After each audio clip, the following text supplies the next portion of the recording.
여러분 미국의 존 파이퍼라는 목사님이 계십니다. 지금은 뭐 거의 70이 돼 가실 거라고 생각이 됩니다. 미국 교회를 큰 한 흐름을 영향력을 주시는 목사님이신데 존 파이퍼라고 그분이 믿음의 신실한 가정에서 자랐지만 여러분들만한 젊은 시절에 굉장히 재능이 있고 그리고 생각이 깊은 그런 청년이었습니다. 여러분도 책 많이 읽나요? 혹시 아직 신입생들 가운데 자기 학교의 도서관이 어딘지도 모르시는 분들도 요즘 있더라고요. 저희 때는 그런 사람들이 없었는데 네, 조바이 목사님은 이제 책도 많이 읽고 그랬던 분인데 이분이 자기 책 가운데 그 삶을 허비하지 말라라는 책의 서문에서 여러분들만한 시절에 자기 안에 있던 고민을 적어 놓으셨어요. 근데 그걸 보면 저도 이제 아버님이 목사님이셨고 믿음의 가정에서 자란 사람이었고 나름 생각이 있었던 그런 청년이었었는데 나도 이런 생각이나 이런 느낌이 들었던 것 같다. 그걸 보면서 아마 여러분들도 그런 생각이나 느낌들을 드는 그런 사람도 있지 않을까. 뭐라고 쓰셨냐 하면 내 눈에도 하나님의 영광을 추구하는 길과 내 기쁨을 추구하는 길이 항상 같아 보이지는 않았다. 이게 그분의 고문이에요. 우리의 마음 가운데, 우리들의 삶 가운데 그런 이야기를 많이 듣잖아요. 오늘 본문에도 그런 얘기가 있잖아요. 하나님의 영광을 위해서 살라라는 그런 요구를 어쨌든 듣는단 말이에요. 그 말의 뜻과 의미를 좀 더 깊이 알지 못한 가운데 이제 그 얘기를 듣습니다. 근데 우리의 마음 가운데에선 또 다른 마음이 있잖아요. 무슨 마음이냐 하면 내 기쁨을 추구하는. 근데 이 믿음의 청년, 믿음의 가문에서 자라서 미리 신앙을 알고 있었던 이 청년의 마음 가운데 여기에 대한 이 갈림길에 대한 고민이 있는 거예요. 하나님의 영광을 추구하는 길과 내 기쁨을 추구하는 길이 같아 보이지 않았다라는 거예요. 여러분 어떻게 생각하세요? 여러분들은 기쁜 삶을 추구하기를 원하잖아요. 사람이 움직이는 메커니즘 가운데 여러 가지 메커니즘이 있지만 그 중에 하나가 어떤 메커니즘이냐면 영화에도 그 메커니즘이 자주 인용이 되는데 기쁨을 추구하고 두려움을 피하는 거예요. 고통을 피하는 거예요. 이 두 가지 거죠. 그러니까 중립적인 상태에서는 자기가 더 좋은 걸 따라가거나 아니면 자기가 고통을 줄 것들을 피하는 이 두 가지를 선택을 통해서 그 사람이 어떤 행동을 하게 될지 이렇게 예측할 수 있는데 기쁨을 추구하는 길은 여러분들이 기쁨을 추구하는 그 길 가운데 내가 하나님의 영광을 추구하는 길을 가다 보면 아니면 내가 하나님의 영광을 추구하는 그 길 가운데 내 기쁨을 추구하는 길이 같이 만날 거야. 아니면 하나님의 영광을 추구하는 길이 내가 기쁨을 추구하는 길과 같은 거야. 라는 이 확신? 이런 것들이 있느냐라는 거죠. 근데 저도 어렸을 때 그런 느낌이 들었던 것 같아요. 이게 서로 길이 다른 것 같은 거죠. 내 기쁨을 추구하는 길로 가려니 하나님의 영광을 추구하는 길이 뭐고, 하나님의 영광을 추구하는 길을 가려니 내 기쁨을 포기해야 되는 것 같아요. 그래서 이 둘 사이에서 약간 이게 끼인 것 같은 그런 고민들이 이분에게도 있었던 거예요. 그러면서 그분이 자기 얘기를 하다가 한 가지 얘기를 하는데 6살 때 얘기를 합니다. 6살 때 여러분들 혹시 교회 다니는 사람들 가운데 이제 집에 무슨 교회에서 준 액자 같은 것들이 있잖아요. 그분의 삶의 집에 그림이 하나 그려져 있고 그 옆에 액자에 글씨가 이런 글씨가 써 있었어요. 제가 그 카톡에도 한번 올린 적이 있는데 한 번뿐인 인생 곧 지나가리라. 오직 그리스도를 위해 한 일만 영원히 남으리라. 이제 6살 때 본 그 액자가 그냥 머릿속에 있는 거예요. 하지만 6살 때 젊은 20대 때까지도 그 말이 자신의 마음 가운데 완전히 와닿지는 않았던 거죠. 여전히 갈등 가운데 있는 그런 영혼인 거죠. 사실 이제 이게 우리들이 이해해야 될 부분들이고 우리가 풀어봐야 될 부분들이고 우리가 좀 생각해야 될 부분입니다. 여러분 먼저 우리가 기쁨에 대해서 얘기를 해보면 세상에는 두 가지 기쁨이 있습니다. 하나는 여러분들이 아시는 것처럼 거짓 기쁨이 있고, 그리고 참된 기쁨이 있습니다.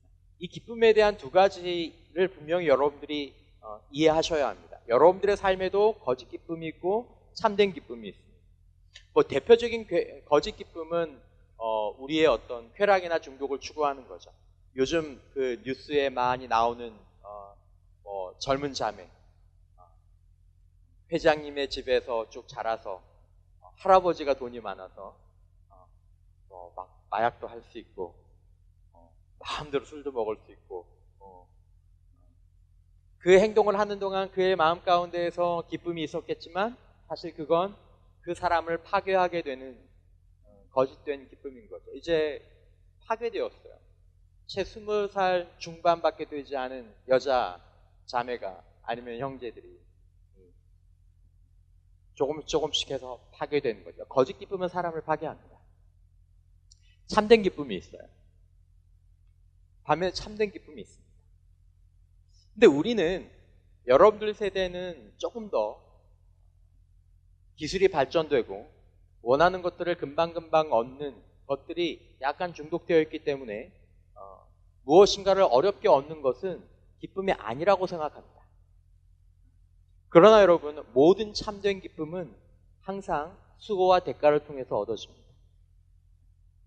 여러분, 좋은 성적 맞아서 기쁠 때 있죠. 좋은 성적 맞아서 기쁘면 참된 기쁨입니까? 거짓된 기쁨입니까? 안 맞아봐서 잘 모르겠어요. 여러분, 참된 기쁨은 시간이 지나도 그 기쁨이 유효합니다. 물론 조금씩 사라지기는 하지만 참된 기쁨은 여러분들이 어제 내가 성적을 잘 받았어요. 그래서 어제 너무너무 기뻤어요. 그럼 다음날 아침에 일어나도 뭐예요? 기쁘죠.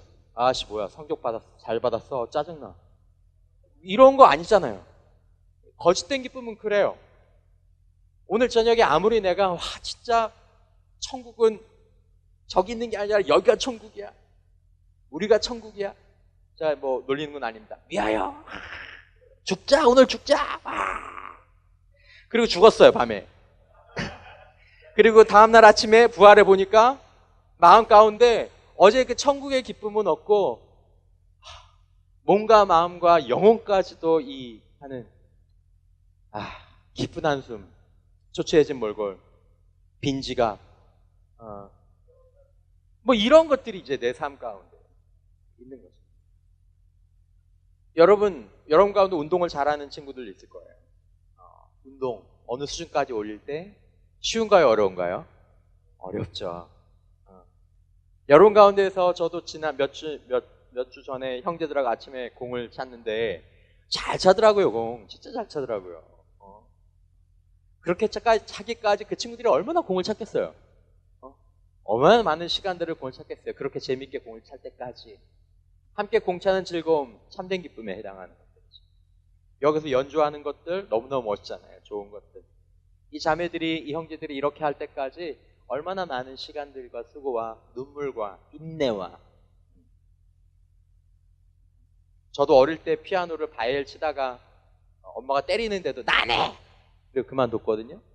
근데 이제 제 동생 같은 경우는 그 순간들도 하기 싫은 그 순간들을 어찌어찌 버텨가면서 지금 뭐 그냥 누가 찬양만 시작하면 키 다 잡아주고 높였다가 내렸다가 막 자유자재로 다 하시는데, 우리 자매들도 그렇게 하는데,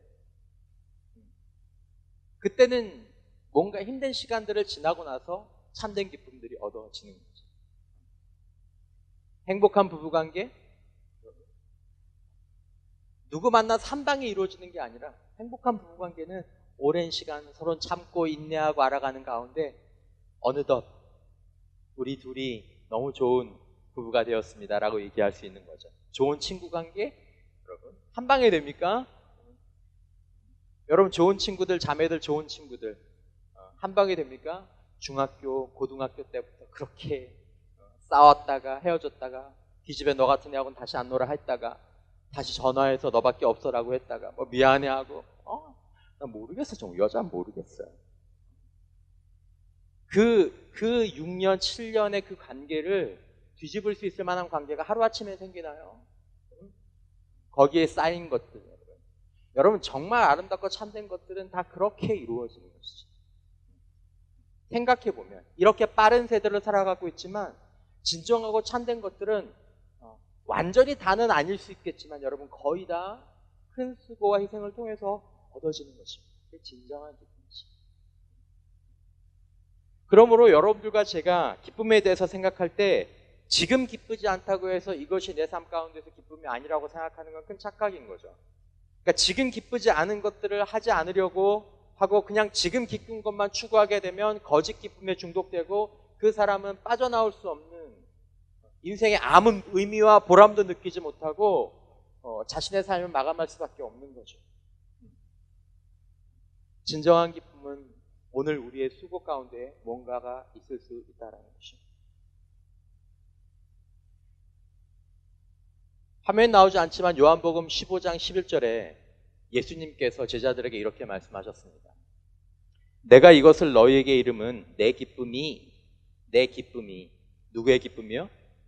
내 기쁨이. 하나님의 마음에, 예수님의 마음에 뭐가 있다고요? 기쁨이 있으시다고요.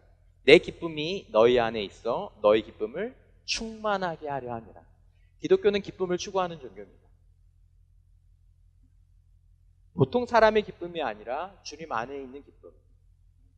우리는 하나님과 예수님을 생각할 때 기쁨에 대해서 잘 떠올리지 못하지만, 평안에 대해서 떠올리지 못하지만 하나님을 점점점 알아가게 되면, 예수님을 점점점 알아가게 되면 그분이 기쁨의 창조자이시고 기쁨의 근원이시고 그분이 기쁨을 만드신 분이라는 것들을, 기쁨 그 자체라는 것을 우리가 알게 되는 거죠. 지금은 몰라요. 피아노 학원 처음 들어가서 바이엘 친다고 도레 미치겠더라고 이거. 도레미 이거 기쁠 것 같지 않아요. 근데 지금 형제들 자매들 또 형제들 가운데 이렇게 피아노 치는 거 보면 너무 부러운 거예요. 기타만 쳐도 너무 부러운 거예요. 너무. 내 대가를 치르는 거죠. 여러분들이 먼저 알아주셨으면 하는 것은 하나님은 우리를 정말 행복하게 하기를 원하신다는 거죠. 가짜 행복이 아니라 진짜 행복으로. 하지만 우리 마음 가운데에서는 가짜 행복과 진짜 행복을 때로 구분하지 않고 가짜 행복을 추구하려는 그런 경향도 우리 삶에 많이 있는 거예요. 여러분들과 저도 기회만 주어진다면 가짜 행복에 쉽게 손을 내밀게 될 것입니다. 여러분, 저와 여러분들의 할아버지가 그렇게 돈이 많았다면 우리라고 그렇게 안 될 보장이 있을까요, 여러분? 손자, 요번에 너 성적 올랐다며? 할아버지가 오토바이 하나 사줄까? 네! 여행 한번 보내줄까? 네! 교회는 어때? 괜찮아요, 할아버지? 우리가 진짜 돈이 없어서 지금 여기 와 있는 거지. 아닌가요? 여러분. 우리 안에 그런 마음들이, 그런 마음. 근데 여러분, 우리 안에 있는 진정한 기쁨들을 바라봐야 한다는 것입니다. 여러분, 그러면서 사실은 존 팔부 목사님이 그 책의 제목을 자신의 삶에 대해서 생각한 다음에 그 책 제목을 이렇게 줬죠. 삶을 허비하지 말라. Don't waste. 낭비하지 말라. Your life. 여러분들은 혹시 지금 여러분들의 인생과 저의 인생을 어떻게 살아가고 있습니까?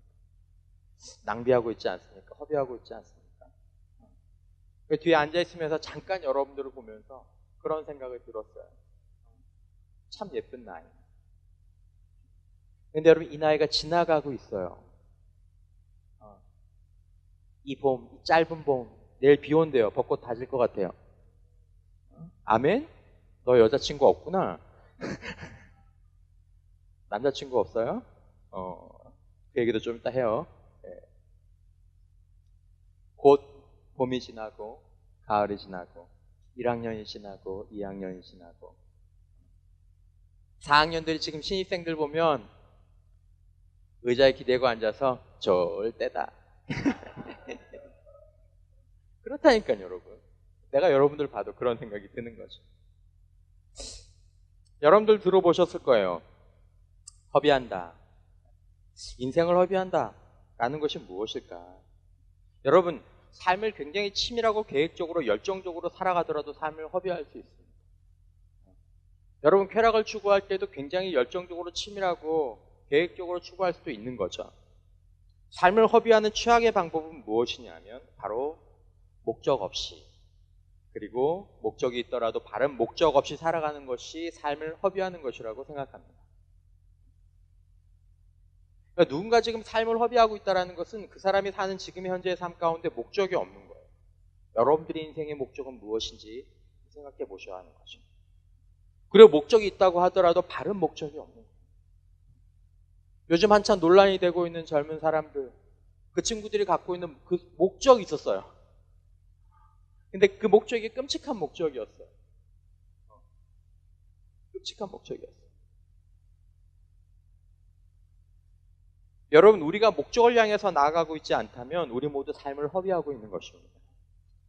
여행과 방황은 겉으로 보기엔 비슷해요. 다 배낭을 메고 있고 어디론가 차를 타고 가고 있고 집을 떠났어요. 하지만 여행과 방황이 다른 건 여행은 목적이 있지만 방황은 목적이 없다는 거예요.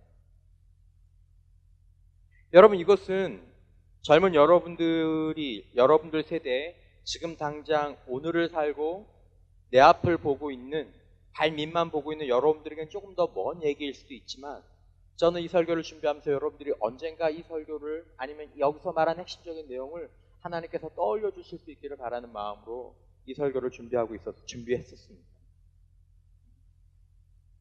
목적에 대해서 생각해보는. 여러분, 사람들은 삶의 목적을 정하는 거라고 생각합니다. 자기가, 야, 너 삶의 목적을 정해. 내가 목적을 정하는 것이라고 생각합니다. 여러분, 어떻게 생각하십니까? 성경에서의 삶의 목적은 여러분,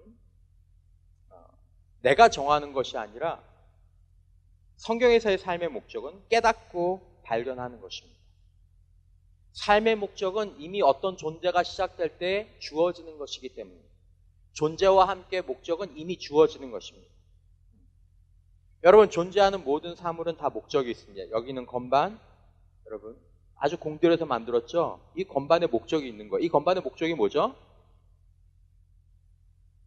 연주하는 거잖아요. 연주하는 거. 저걸 도마로 쓰라고 만든 게 아니잖아요. 도마로 쓸 수도 있겠지만, 그렇죠? 여러분, 잘 생각해 보세요. 한번 생각해 봐 주십시오. 사물이 생겨난 다음에 목적을 정하는 게 아니라 저걸 만들어 놓고, 야, 자, 이걸 어떻게 쓸지, 어디다 쓸지 한번 정해보자, 이렇게 하지 않잖아요. 그렇죠? 여러분, 모든 탄생하는 것들은 이미 목적을 가지고 만들어지고 탄생하는 것입니다. 누군가 저 건반을 만들 때 건반을 만든 사람 마음 안에는 목적이 있는 거예요. 그러므로 여러분, 존재한다라는 것은 여러분들 주변에 있는 모든 것들을 보십시오. 존재하는 모든 것들은 여러분 다 목적이 있습니다. 그렇지 않나요? 목적을 부여하지 못하는 것들도 있어요. 근데 여러분, 그것들은 목적을 정해주지 않은 것이 아니라 아직 그것이 어떤 목적으로 지어졌는지 모르는 것일 뿐이에요. 여러분, 여기 있는 이런 기구들 있잖아요. 저 스피커 뒤에 있는 저 콘솔, 여러분 저거 뭔지 아세요? 뭔지 아세요? 나도 몰라요. 근데 여러분, 우리가 저거 보면 목적을 모르니까 저건 무의미하다고 생각해요. 하지만 우리가 모르는 거지, 여러분 저거 띄면 이거 다 못 써요. 우리가 그 목적을 모른다고 해서 그것들이 목적이 없는 것이 아니라 이미 존재하고 있는 목적이 있는 거예요. 여러분, 사람은 목적을 가지고 물건을 만듭니다. 일단 사람에 관한 얘기를 보면 악기도 마찬가지고 핸드폰을 만들고 건물을 짓고, 여러분 꼭 기억하셔야 될 것은 무엇이냐면 목적이 존재보다 앞선다라는 것입니다. 목적이 존재보다 앞섭니다. 그러니까 존재하는 것은 이미 그 안에 뭐가 있어요? 뭐가 있는 거예요? 목적이 있는 거예요. 이제 내가 태어났으니까 내 목적을 한번 정해보자. 아니에요, 여러분. 존재하는 것은 이미 주어진 목적이 있는 거예요. 그 목적을 깨닫고 발견하는 것이죠.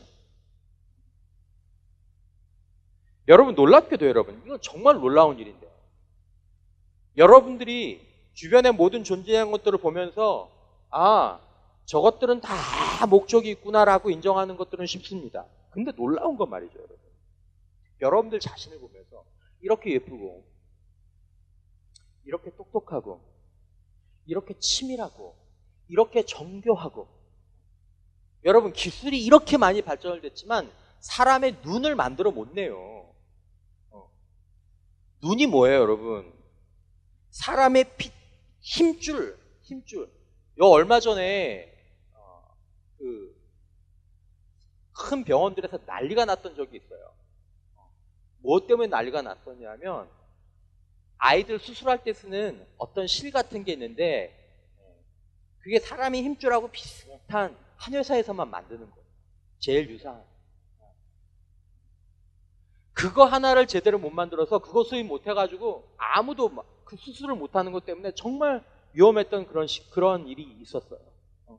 여러분 사람 힘줄 하나도 아직 제대로 못 만들어요. 피부 여러분 못 만들어요. 피부 못 만들어요. 그게 제일 좋은 성형이 뭐예요? 여기 있는 살 떼어다가 어디다 붙이는 거예요? 여기다 붙이는 거예요. 못 만들어요. 피부 못 만들어요. 근데 여러분 이런 자신을 바라보면서 자신의 존재를 바라보면서 나에게 목적이 있다는 것에 대해서 받아들이는 것은 어려워한다는 것입니다. 여러분은 어떠세요? 여러분들은 여러분들이 목적을 가지고 지금 존재하는 존재라는 것들을 기쁘게 받아들이십니까? 인정하십니까? 좀 이상하지 않으세요? 건반 목적이 있어. 기타 목적이 있어. 마이크 목적이 있어. 나? 목적이 있을까? 목적이 없다는 말은 무슨 말이죠? 무의미하다는 거예요. 목적이 없다는 건 존재의 의미가 없다는 거예요. 목적이 없다는 건 아무리 예뻐도 쓰레기라는 거예요. 여러분 저게 지금 저기 있는 건 뭐냐면 여러분 목적이 있기 때문에 있는 거잖아요. 근데 저게 목적이 없으면 저건 쓰레기예요. 큰 쓰레기, 작은 쓰레기. 여러분 왜 자존감이 낮은지 아십니까? 사람들이 대학생들 가운데 70% 80% 이상의 자존감 때문에 고민합니다. 왜 그래요? 자신이 목적이 있다는 사실들을 받아들이지 못하는 거예요. 여러분 이상하지 않으세요? 여러분 그건 사실이 아니라 사실은 믿음에 관한 문제입니다.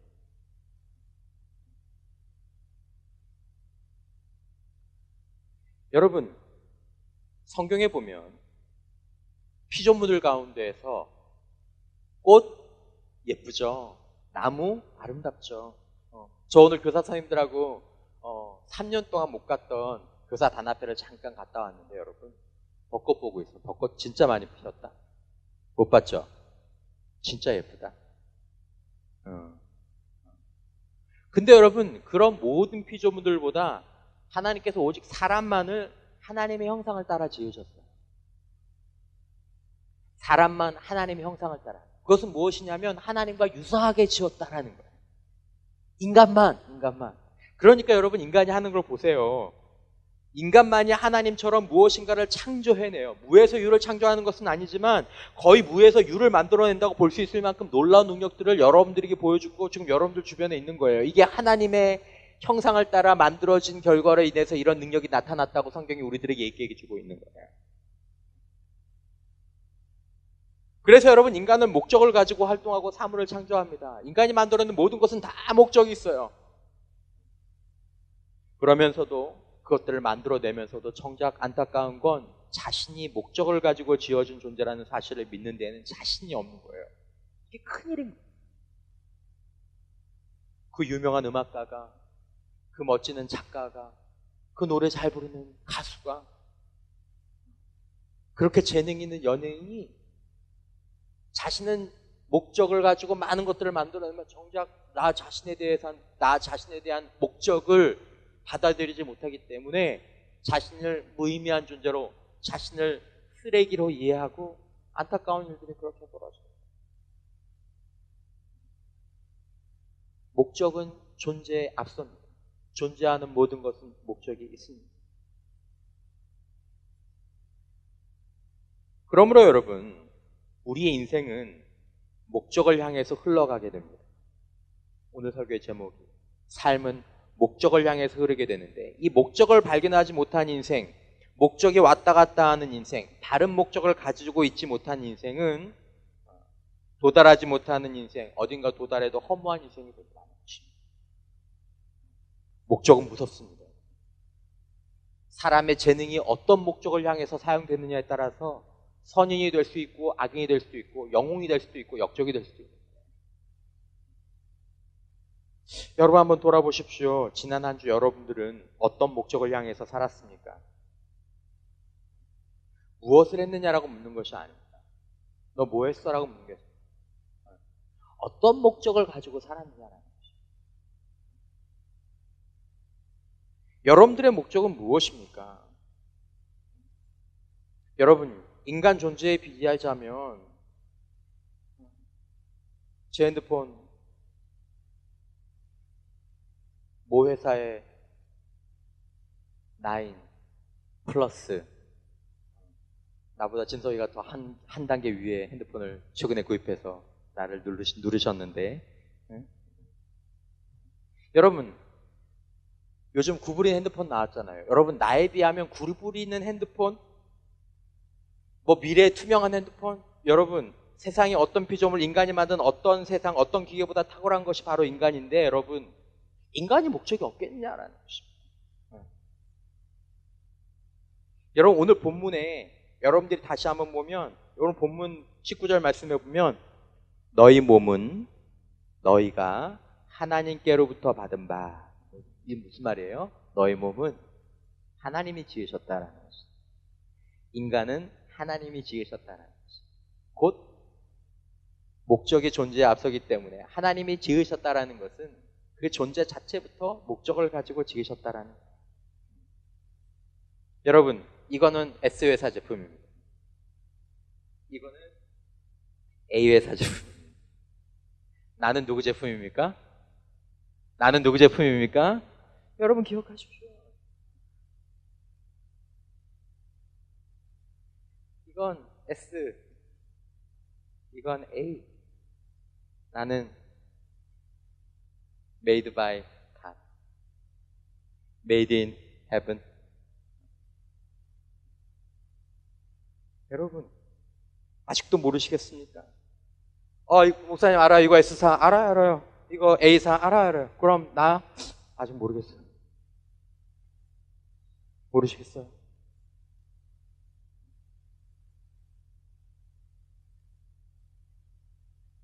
왜 인간이 자신을 쓰레기라고 생각하게 되는가? 목적을 향해 쓰이지 못하는 것은 쓰레기이기 때문에 그렇습니다. 자신에게 목적이 있다는 사실을 부인하는 사단의 거짓말들을 받아들이기 때문입니다. 여러분, 얼마나 많은 사람이 자신을 쓰레기 같다고 느끼는지 알면 놀랄 것입니다. 우리가 하나님을 믿지 않는, 하나님을 받아들이지 않는 그 숫자만큼 인간은 자신을 쓰레기라고 생각합니다. 자신이 쓰레기가 아니라는 것을 증명하기 위해서 사는 거예요. 안타까운 일이에요. 그러면 여러분, 목적은 부여하는 게 아니에요. 정하는 게 아니에요. 증명하는 게 아니에요. 창조하는 게 아니에요. 목적은 깨닫고 발견하는 거예요. 이거 전화 갈 때 쓰는 거. 이거 거기 쓰는 거. 여러분들은 어디 쓰는 거? 나는 어디 쓰는 거? 벗어날 수 없어요, 여러분.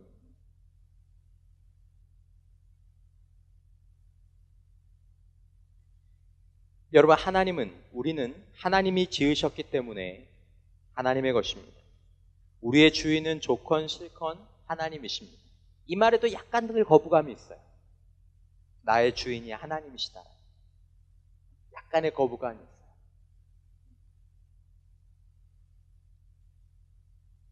그것들은 잠깐 내려놓더라도 여러분, 저와 여러분들이 하나님에 대해서 어떻게 느끼든지 사실은 하나님은 무조건 우리의 경배와 순종을 받으셔야 될 분입니다. 여러분, 대통령 존경하십니까? 좋아하시는 분도 있고 안 좋아하시는 분도 계실 거예요. 하지만 대통령이 나타나면 무조건 대통령에게는 우리의 경의를 표하는 것입니다.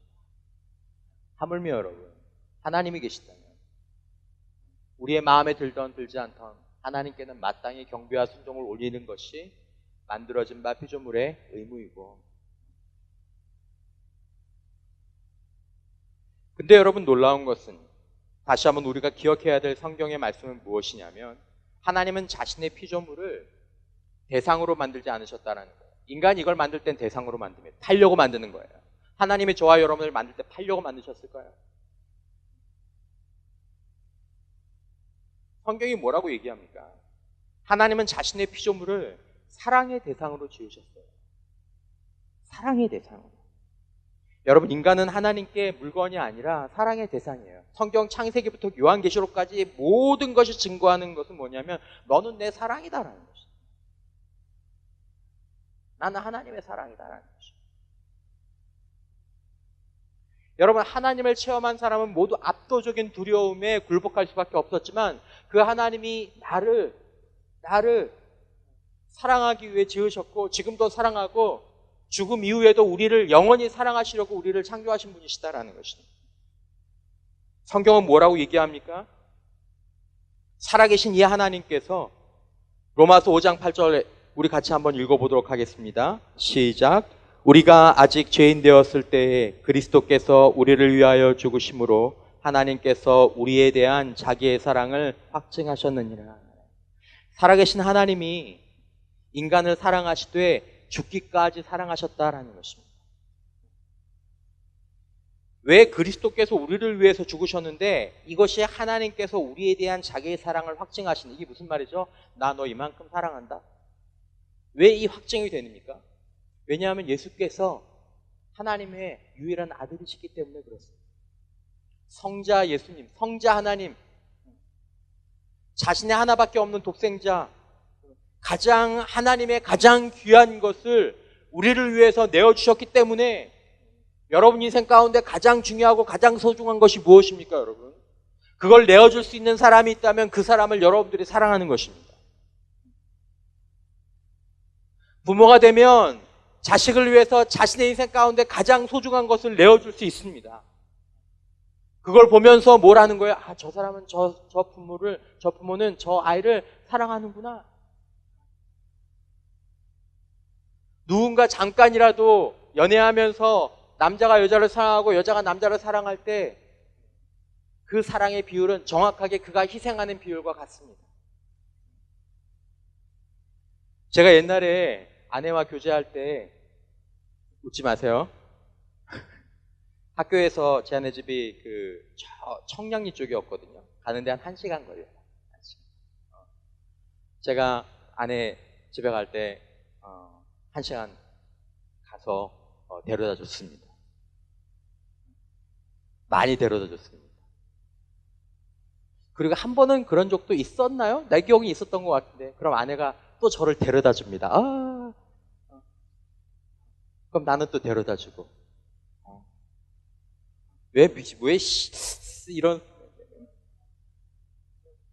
뭐예요, 여러분? 사랑, 희생.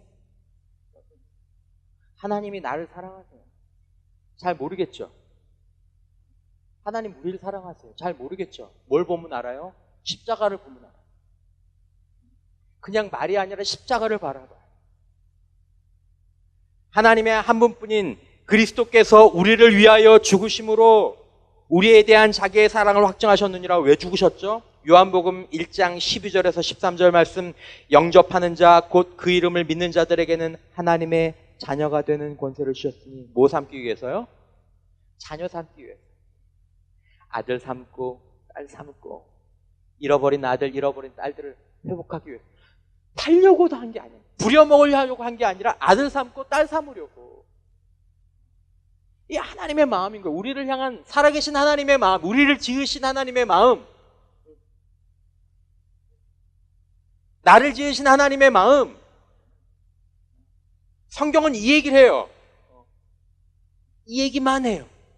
나는 너를 아들 삼고 너를 딸 삼기를 원해서 내 인생에서 가장 소중한 아들을 내어주었고 지금도 계속 내어주고 있다. 하나님의 가슴은 아직도 피가 흐르고 있습니다. 아직도.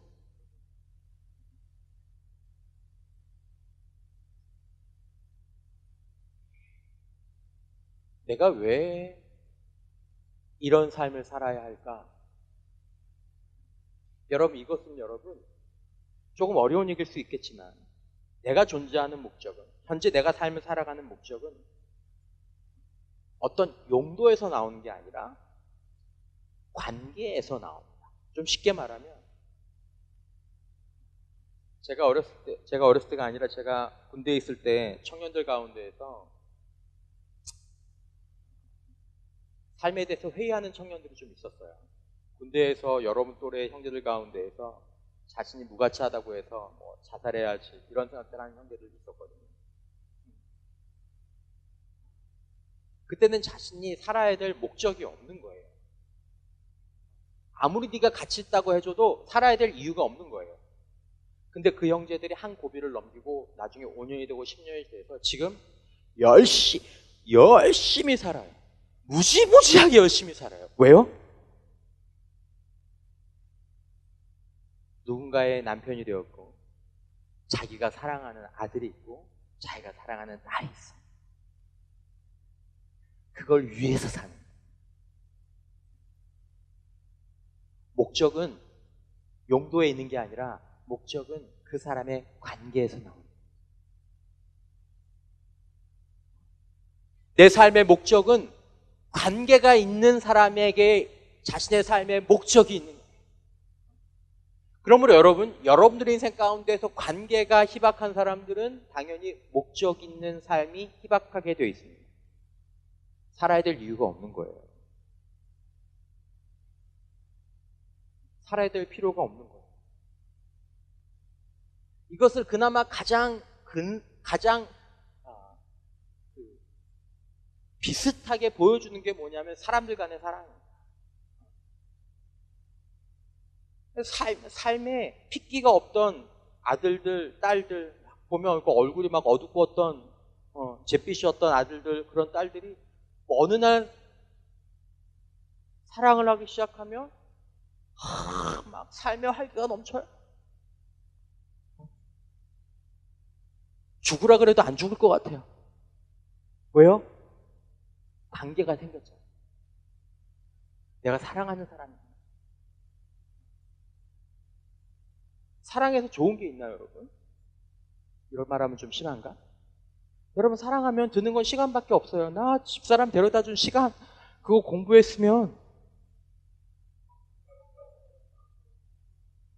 교제하느라고 쓴 돈, 뭐 얼마 안 되지만, 그거 저축했으면, 여러분, 사랑하면 돈 들어요. 시간 들어요. 머리도 지 마음대로 못 깎아요.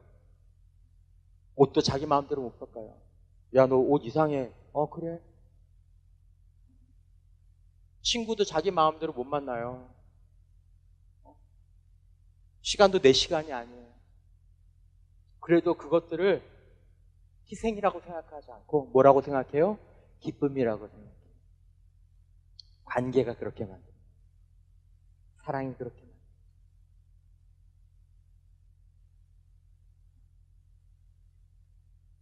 여러분, 명시적으로는 이렇습니다. 여러분들과 저는 이미 우리 안에 목적이 있는 존재입니다. 그 목적은 우리가 하나님의 기쁨이 되는 것입니다.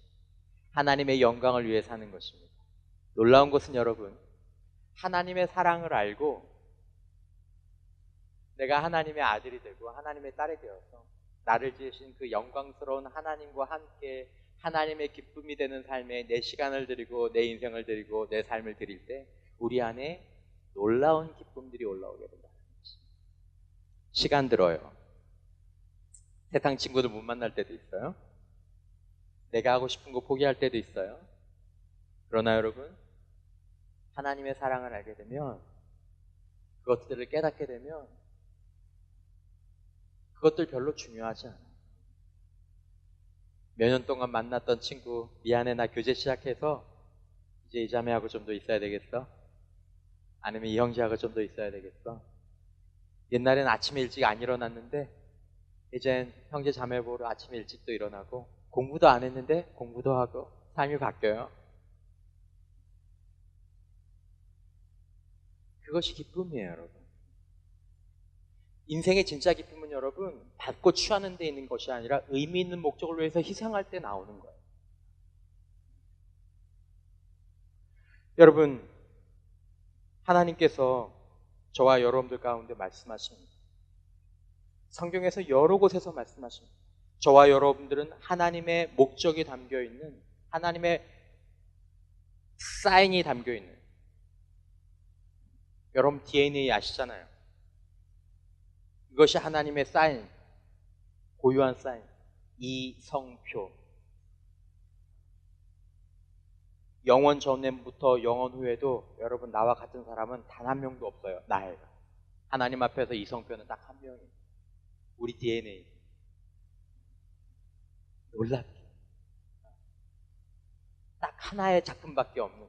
에베소서 2장 10절 우리는 그가 만드신 바라 그리스도 예수 안에서 선한 일을 위하여 지으심을 받은 자니 이 일은 하나님이 전에 예비하사 우리로 그 가운데에서 행하게 하려 하심이라. 하나님은 우리가 괴로운 일, 우리가 힘든 인생을 살아가도록 우리를 훈련시키는 것이 아닙니다. 우리가 하나님 안에서 선한 일을 위하여서 훈련되고 지으심 받고 우리의 죄악된 삶이 성령과 말씀으로 빚어내기 시작하면 오늘 신문지상에 오르고 내리는 그런 인생이 아니라 정말 의미 있는 인생, 관계가 행복하고 가정 행복하고 나중에 우리가 이 세상을 떠날 때 하나님 제 인생이 헛되지 않았습니다라고 얘기할 수 있는 그런 인생을 살도록 하시기 위해서 하나님께서 당기시는 거예요. 그냥 놔두면 거짓 기쁨을 찾아서 그런 인생 살게 되니까. 우리의 힘으로는 그 삶을 살 수가 없잖아요. 그러니까 예수님께서 오신 거예요. 우리가 예수 안에서 죽고 예수 안에서 부활함으로 말미암아 예수의 생명이 내 안에 들어와. 우리가 그 생명을 붙잡고 그 생명을 의지해서 살아나가기 시작할 때 예전에 하지 못했던 것들을 조금씩 하게 돼요. 조금씩. 한 주 한 주씩. 성경을 한 장 한 장 읽는 것이 중요한 이유가 그거예요, 여러분. 성경의 한 장 한 장은 마치 인생의 퍼즐 한 조각과 같아요. 그것이 하나씩 맞춰주면서 우리가 조금씩 성장하는 거예요. 하루아침에 되는 인생 아니에요, 여러분. 한 번의 예배로 되는 인생 아니에요. 우리의 삶이 그런 거예요. 다시 한번 말씀하고 있습니다. 요한복음 3장 16절 하나님이 세상을 이처럼 사랑하사 독생자를 주셨으니, 독생자예요. 외아들, 하나밖에 없는 아들을 주셨으니 이는 그를 믿는 자마다 멸망하지 않고 영생을 얻게 하라 하십니다. 여기서 말하는 영생은 온전한 삶이에요. 그 삶에 이를 때 그 삶에 이르는 과정들은 여러 가지 수고가 필요합니다. 그러나 하나님의 사랑 안에서 우리가 그것들을 하다 보면 우리 안에서 넘쳐나는 기쁨들이 점점점 있게 될 것입니다. 다른 신앙의 길을 가게 되면 우리 안에서 점점점 큰 기쁨이 있게 될 것입니다. 제가 양해를 드리고 여러분들의 얘기를 드리는 건 아니지만 한번 나눠도 될 것 같아요. 제가 함께 공부하는 행복 아카데미 반 가운데 어떤 분이 계신데 그분은 자신의 삶 가운데에서 이제까지 자기 마음대로, 모태신앙이었지만 자기 마음대로 살았어요. 예전에는 친구들끼리 만나서 여행 가서 밤마다 이렇게 술 가지고 이렇게 모여서 술 마시고 사는 거 그거 재밌고 좋았대요. 근데 이상하게 요즘은 술이 맛이 없대요. 예전 같지 않다는 거예요. 그리고 자꾸 예배의 자리가 자기 마음 가운데 사모함이 되어진다는 거예요. 드디어 안에 영적인 기쁨이 생기는 거죠. 영적인 감각이 생기는 거죠. 여러분 늘 와서 여기서 여러분들 예배 드리지만 군대 간 형제들, 군대 갔다 온 형제들, 앞으로 군대 갈 형제들 동일하게 그렇게 기억할 것입니다. 군대 가서 제일 많이 깨닫는 게 뭐냐면 내가 드리던 예배가 그렇게 소중한 것이었구나. 그립다. 이렇게 예배가 많아요. 목사님 또 예배 나오라 그래요. 내가 정말 행복에 겨운 삶을 살았구나 라고 우리가 느끼게 됩니다.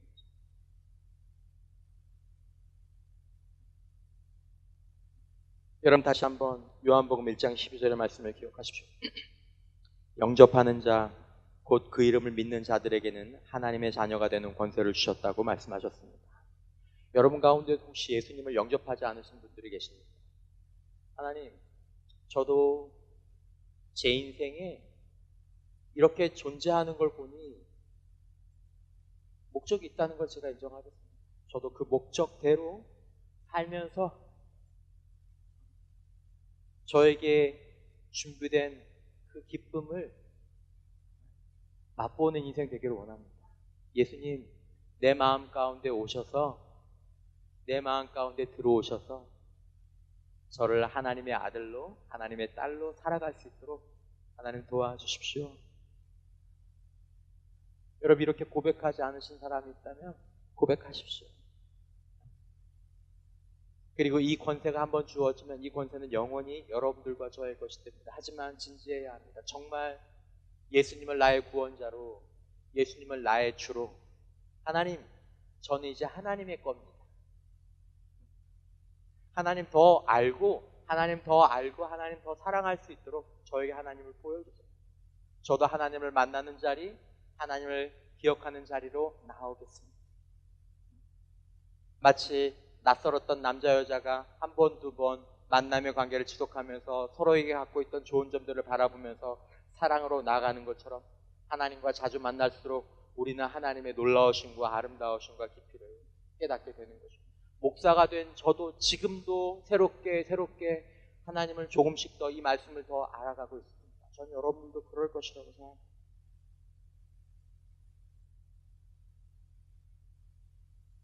존 파이프 목사님이 57세 때 아까 그 책을 썼어요.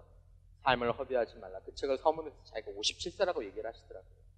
그러면서 그 이야기를 합니다. 한 번뿐인 인생 곧 지나가리라. 오직 그리스도를 위해 한 일만 영원하리라. 그 액자가 이제 자신의 집에 있다. 근데 이제 그 구원은 자신의 것이라는 것입니다.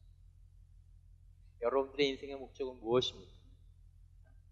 인생의 목적에 대해서 생각하고 얘기하는 문화가 우리 가운데 펼쳐져 있지는 않지만 다시 한번 여러분들은 목적 있는 존재라는 것들을 기억하시고 하나님과 여러분들 사이의 관계 가운데에서 그 목적들을 기쁘게 받아들이시고 한 번뿐인 지나가는 이 인생, 여러분들의 삶의 진정한 목적을 위해서 삶을 살아가면서 점점점 그것이 드러날 때마다 기쁘다, 행복하다, 의미 있다, 그렇게 얘기할 수 있는 저와 여러분들의 남은 인생이 될 수 있기를 주님의 이름으로 축원합니다.